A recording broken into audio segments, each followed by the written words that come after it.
नमस्कार साथियों, आज हम बात करेंगे इस वीडियो में यूनिवर्सल टीकाकरण कार्यक्रम के तहत लक्षित टीका रोधक बीमारियां कौन कौन सी हैं, उनकी पहचान, उनका फैलाव कैसे होता है, उनका रोकथाम कैसे किया जा सकता है, इस विषय पर बात करेंगे। जैसा कि हम सभी जानते हैं, बाल मृत्यु दर में कमी का महत्वपूर्ण कारण टीकाकरण ही है। इसलिए 0 से 5 साल तक के बच्चों को उम्र के अनुसार सही समय में टीकाकरण करा के गंभीर संक्रामक बीमारियों से बचा जा सकता है। तो चलिए शुरुआत करते हैं।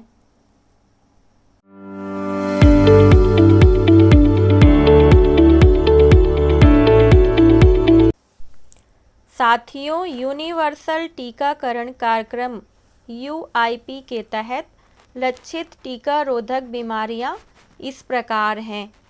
तपेदिक means TB, hepatitis B, polio, diphtheria या गलघोटू, पर्टूसिस या काली खांसी, tetanus, Haemophilus influenza type B, rotavirus जनित डायरिया, न्यूमोकोकल रोग, खसरा या मीजल्स, रुबेला, जापानी एन्सेफेलाइटिस। साथियों, UIP के तहत इन 12 बीमारियों को लक्षित किया गया है। तो हम एक एक करके इन सभी बीमारियों के बारे में जानेंगे। तो सबसे पहले जानते हैं तपेदिक या TB। तपेदिक या TB एक जीवाणु माइकोबैक्टीरियम ट्यूबरक्लोसिस के कारण होता है। यह आमतौर पर फेफड़ों पर हमला करता है, लेकिन हड्डियों, जोड़ों और मस्तिष्क सहित शरीर के अन्य हिस्सों को भी प्रभावित कर सकता है। TB से गंभीर बीमारी और मौत तक हो सकती है। रोग की पहचान कैसे करें?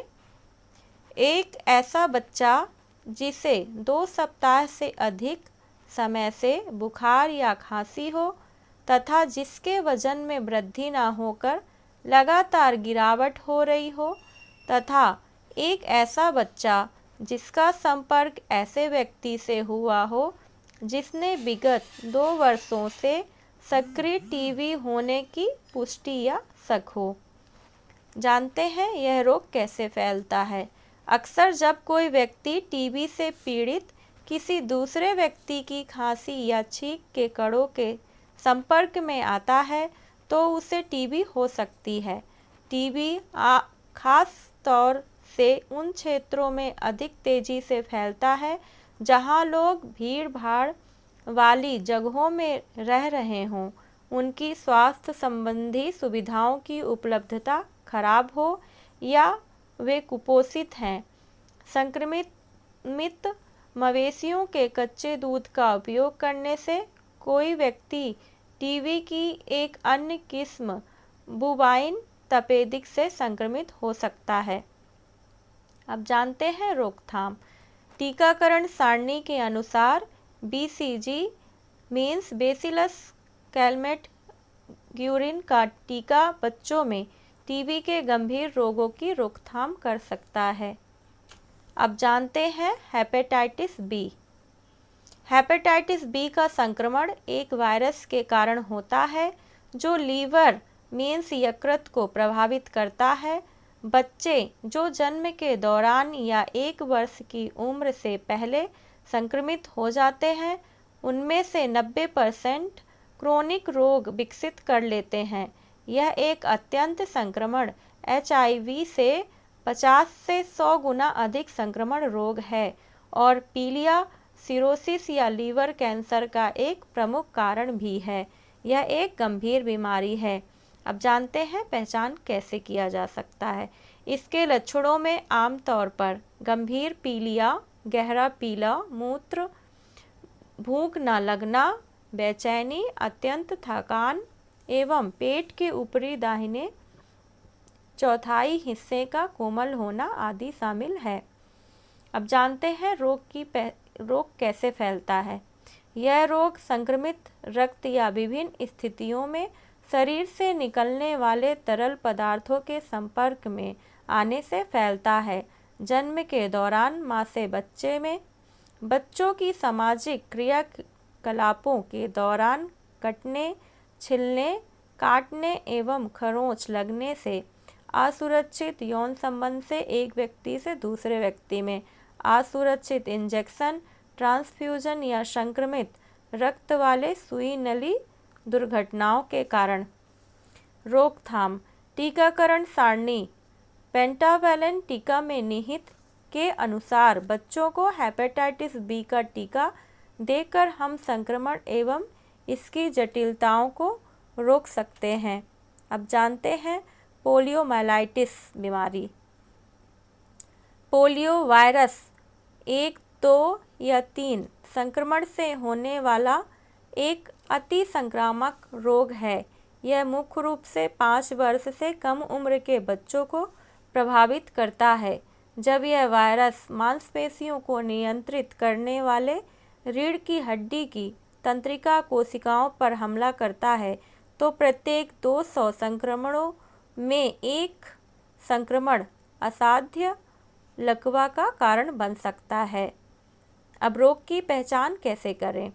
15 वर्ष से कम उम्र के बच्चों के शरीर के किसी भी हिस्से में कमजोरी या लचीलापन की अचानक शुरुआत या किसी भी उम्र के पोलियो संदिग्ध व्यक्ति को लकवा मारना इसकी पहचान है। यह रोग कैसे फैलता है? पोलियो मल से मौखिक मार्ग से फैलता है। अस्वच्छ जगहों में जब लोग मल दूषित भोजन या पानी का सेवन करते हैं तो यह वायरस मुख के माध्यम से शरीर में प्रवेश करता है। रोकथाम। टीकाकरण सारणी के अनुसार ओरल पोलियो टीका OPV और निष्क्रिय पोलियो टीका FIPV के साथ टीकाकरण प्रभावी ढंग से संक्रमण को रोक देता है। अब जानते हैं डिप्थीरिया या गलघोंटू। डिप्थीरिया एक जीवाणु कोराइन बैक्टीरियम डिप्थीरिया के संक्रमण के कारण होने वाला रोग है। यह एक ऐसा संक्रामक रोग है जो आमतौर पर गले और टॉन्सिल को प्रभावित करता है, जिससे एक ऐसी झिल्ली बन जाती है जो सांस लेने में रुकावट पैदा करती है और जिससे मृत्यु भी हो सकती है। रोग की पहचान कैसे करें? यह ऊपरी श्वसन मार्ग का एक रोग है जिसके निम्नलिखित लक्षण हैं: गले में सूजन और जलन, भोजन नली में सूजन और जलन, टॉन्सिल्स, ग्रसनी या नाक की चिपकी झिल्ली। यह रोग कैसे फैलता है? डिप्थीरिया के जीवाणु संक्रमित व्यक्ति के मुंह, नाक और गले में रहते हैं। यह रोग एक व्यक्ति से दूसरे व्यक्ति में खांसने और छींकने से फैलता है। रोकथाम। टीकाकरण सारणी के अनुसार DPT पेंटावैलेंट टीका में निहित और DPT बूस्टर संक्रमण को प्रभावी ढंग से रोक देता है। अब जानते हैं पर्टूसिस या काली खांसी। मुंह, नाक और गले में रहने वाले बार्डीटेला पर्टूसिस बैक्टीरियम के संक्रमण से होने वाले श्वास नली का एक रोग है। यह अति संक्रामक रोग है जिसका लक्षण बार बार खांसी आना और यह खास तौर पर नवजात शिशुओं और छोटे बच्चों में निमोनिया और अन्य जटिलताओं के साथ मृत्यु तक का कारण भी बन सकते हैं। रोग की पहचान कैसे करें? कम से कम 2 सप्ताह तक लगातार खांसी। प्रभावित व्यक्ति जिसमें निम्नलिखित में से कम एक लक्षण मौजूद हो: खांसी के दौरे या फिट का उठना, हुपिंग श्वास क्रिया का होना, खांसी के बाद तुरंत उल्टी का आना, अन्य स्पष्ट कारणों के बिना खांसी का होना। यह रोग कैसे फैलता है? खांसने या छींकने के दौरान उत्पन्न सूक्ष्म बूंदों के संपर्क में आने से पर्टूसिस एक व्यक्ति से दूसरे व्यक्ति में बहुत आसानी से फैलता है। रोकथाम। टीकाकरण सारणी के अनुसार DPT पेंटावैलेंट टीका में निहित और DPT बूस्टर पर्ट्यूसिस को प्रभावी ढंग से रोक देता है। अब जानते हैं टिटनेस। टिटनेस क्लस्ट्रिडियम टेटानी जीवाणु के कारण होता है, जो हर जगह मिट्टी में मौजूद होता है। यह संक्रमण तब होता है जब मिट्टी घाव या कटी फटी त्वचा में प्रवेश करती है। जीवाणु द्वारा विषाक्त द्रव से गंभीर दर्दनाक मांसपेशियों में ऐंठन होती है और मृत्यु का कारण भी बन सकती है। नियोनेटल टेटनेस नवजात शिशुओं और मैटरनल टेटनेस माताओं में एक गंभीर समस्या है, जहां रोगाणुहीन माहौल के बिना है घर पर प्रसव कराया जाना आम बात है। रोग की पहचान कैसे करें? नियोनेटल टिटनेस नवजात शिशु जो अपने जीवन के पहले 2 दिनों के दौरान सामान्य ढंग से स्तनपान करते हैं, उसके बाद 3 से 28 दिन के बीच स्तनपान में कठिनाई होती है, उनका शरीर अकड़ जाता है और इसमें आवेग, स्पाज्म, मांसपेशियों में झटका या दोनों होता है। इस रोग की पहचान है। यह रोग कैसे फैलता है? यह संक्रामक रोग नहीं है, बल्कि सभी उम्र के लोगों में ये जीवाणु गंदे नाखूनों, चाकू, उपकरण, नुकीली टुकड़ों, प्रसव में उपयोग हुए अस्वच्छ उपकरण या जानवरों के काटने से होने वाले घावों के माध्यम से प्रवेश कर सकते हैं। नवजात शिशुओं में संक्रमण तब होता है जब गंदी चटाइयों या फर्श पर डिलीवरी कराई जाती है। नाभि नाल को गंदे उपकरणों द्वारा काटा जाता है। नाभि नाल को साफ करने के लिए गंदे पदार्थ का उपयोग किया जाता है। यह प्रसव में मदद करने वाले व्यक्तियों के हाथ साफ नहीं होते। रोकथाम। गर्भावस्था के दौरान गर्भवती महिलाओं को प्राथमिक खुराक और बूस्टर खुराक, यदि आवश्यक हो तो टीटी का टीका देना मैटरनल और न्यूनेटल टेटनेस को रोकता है। अन्य आयु समूहों में टेटनेस को रोकने के लिए टीकाकरण सारणी के अनुसार सभी बच्चों को टीटी या डीपीटी पेंटावैलेंट वैक्सीन या डीपीटी बूस्टर में निहित का टीका देना आवश्यक है। अब जानते हैं हीमोफिलस इन्फ्लुएंजा प्रकार बी या हिब। आमतौर पर बच्चों के नाक और गले में पाया जाने वाला बैक्टीरिया है। 6 प्रकार के हीमोफिलस इन्फ्लुएंजा हो सकता है।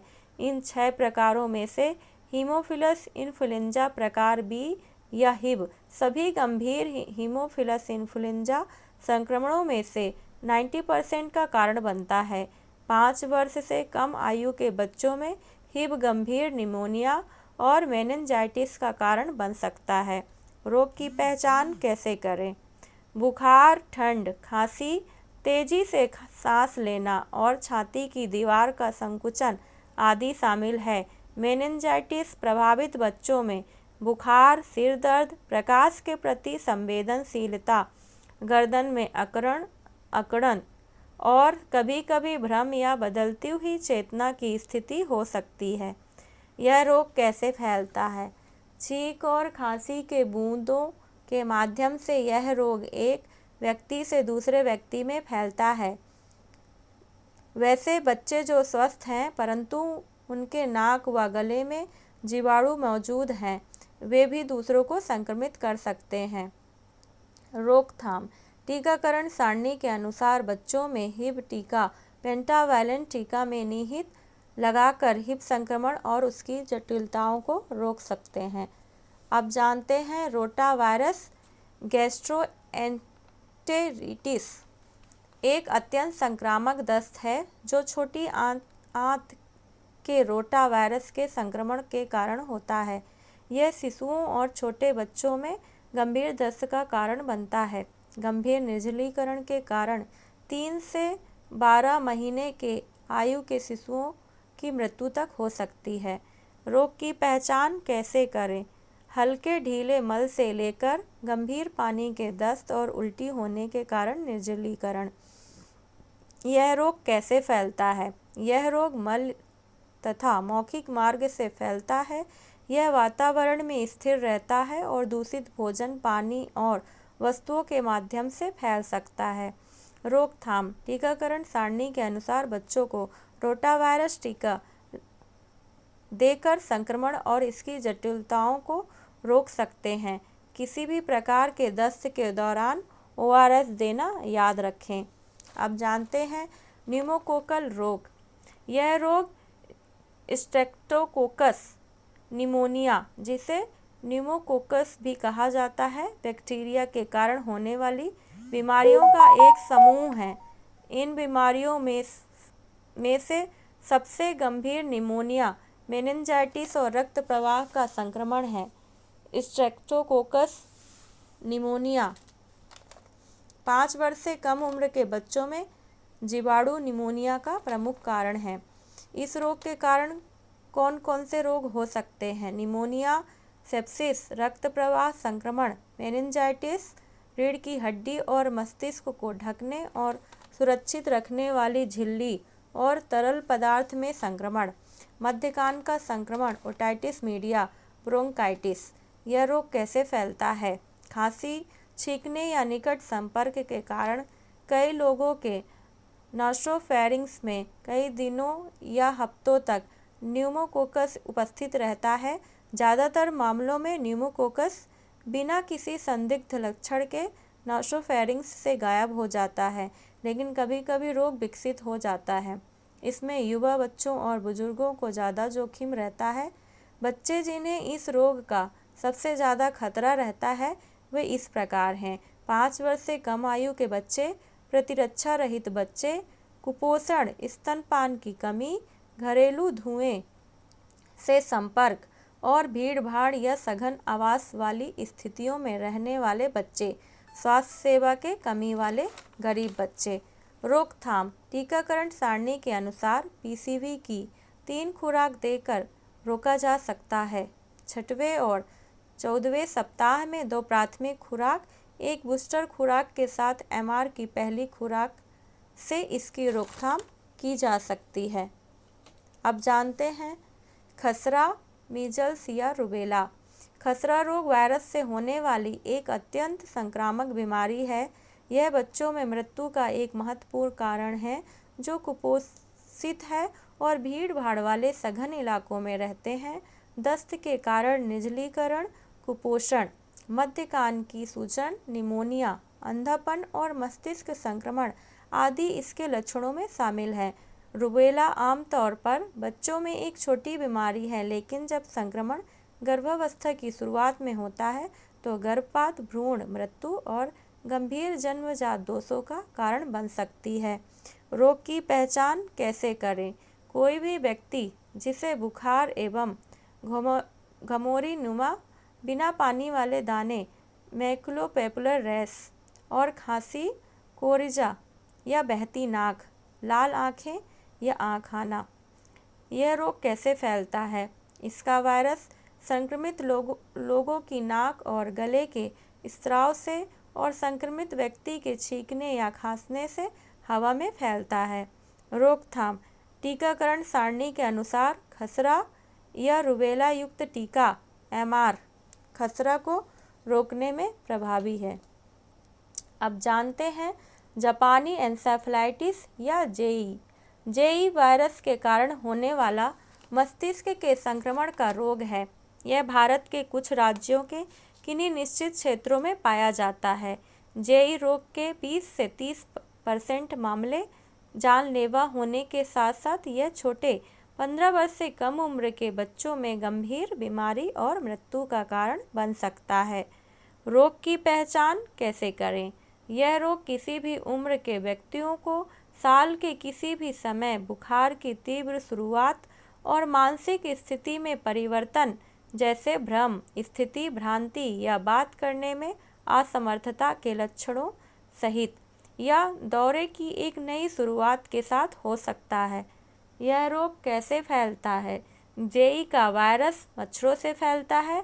यह वायरस आमतौर पर पक्षियों और घरेलू जानवरों, विशेष रूप से सुअरों को संक्रमित करता है, जो इनके प्रजनन स्थल के रूप में कार्य करते हैं।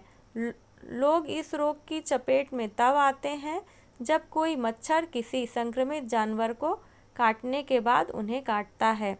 रोकथाम। इस रोग पर काबू पाने के लिए अधिक जोखिम वाले जिलों में 1 से 15 वर्ष तक के सभी बच्चों को लक्षित अभियानों के अंतर्गत टीकाकरण किया जाता है और उसके बाद इस टीके को जिले के यूआईपी में शामिल किया जाता है। 9 माह से 12 वर्ष तक के सभी बच्चों को जेई की 2 खुराक उपलब्ध कराई जाती है। अब जानते हैं साथियों टीकाकरण के फायदे।